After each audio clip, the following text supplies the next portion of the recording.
Today is a significant occasion in history. August 18th, 1920, the 19th Amendment was ratified by Congress and guarantees all American women the right to vote. This has been a difficult milestone to reach, folks. It has definitely taken years of protest and agitation. Racial barriers are finally breaking as of today. The Civil Rights Act of 1964 has been passed and the Jim Crow laws are officially abolished. It has been about a year since a massive group of civil activists gathered around the Lincoln Memorial in Washington, D.C. to listen to Martin Luther King Jr.'s moving speech about a dream world where civil and economic rights are prevalent and racism comes to an end. This world, which we are beginning to build, starting today.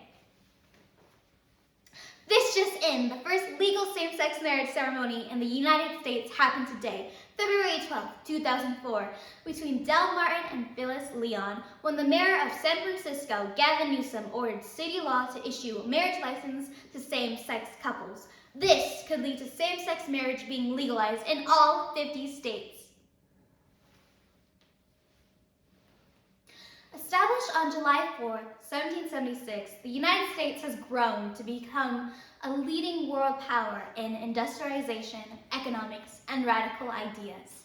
The notion of liberty and justice for all and the success of that powerful statement has continuously morphed and changed throughout the years. Our ideas of equality for all have not been perfect. We have made many monumentous improvements along our journey as a country. Because we had a dream, we were able to see past prejudice, and we were able to catalyze a movement. In the last century of our history, we were one of the first countries to establish women's suffrage, abolish segregation laws, and legalize same-sex marriage. When considering if the U.S. has lived up to its pledge of liberty and justice for all, I would personally conclude that we have made immense progress. However, we are nowhere near all. Prejudice does exist. The truth is, racism, xenophobia, anti-Semitism, Islamophobia, homophobia, transphobia, gender pay disparity, etc. still exist in America. It still exists today. We have seen this with the recent Black Lives Matter movement, along with the rise of Asian hate. The Black Lives Matter movement was sparked due to the murder of George Floyd, a 46-year-old black man in police custody. With 2020 and the rise of COVID-19, sadly, individuals are always looking for a scapegoat and somebody to blame, such as China during this pandemic. And according to OCA, Asian Pacific American Advocates, as of August 2021, more than 9,000 anti-Asian incidents have been reported since the beginning of the pandemic. Prejudice is a natural instinct that we have. And we are always inclined to think of ourselves first and believe that we are superior. Changing the way we are wired is a difficult task, which is why it should start when we are young. Thus, in an effort to bring us a step closer to liberty and justice for all, the United States should require the study of diversity, equity, and inclusion in a high school setting. In fact, the United States has started this process of adding it to its curriculum already. According to edsource.org, Gavin Newsom signed legislation on October 8, 2021, making California the first state to require all students to complete a semester-long course in ethnic studies to earn a high school diploma. However, this mandate will not take effect until the graduating class of 2029, and it only includes the study of different racial groups.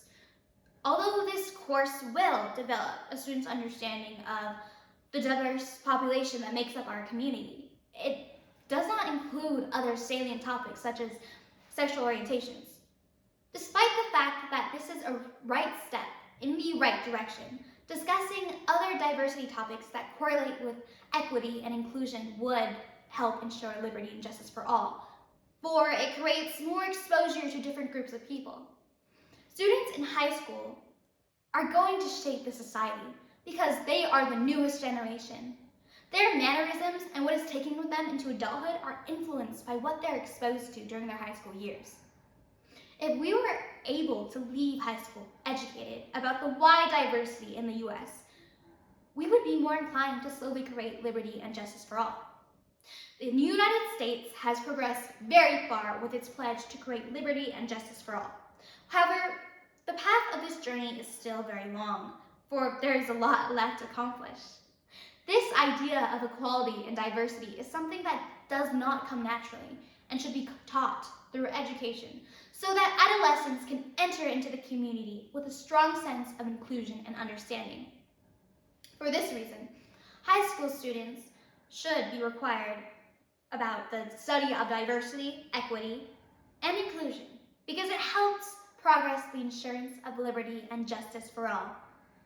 The famed American promise of equality has great lengths still left to conquer, but it is an idea that we as the United States have continuously made progress on, and one that we will keep on pursuing.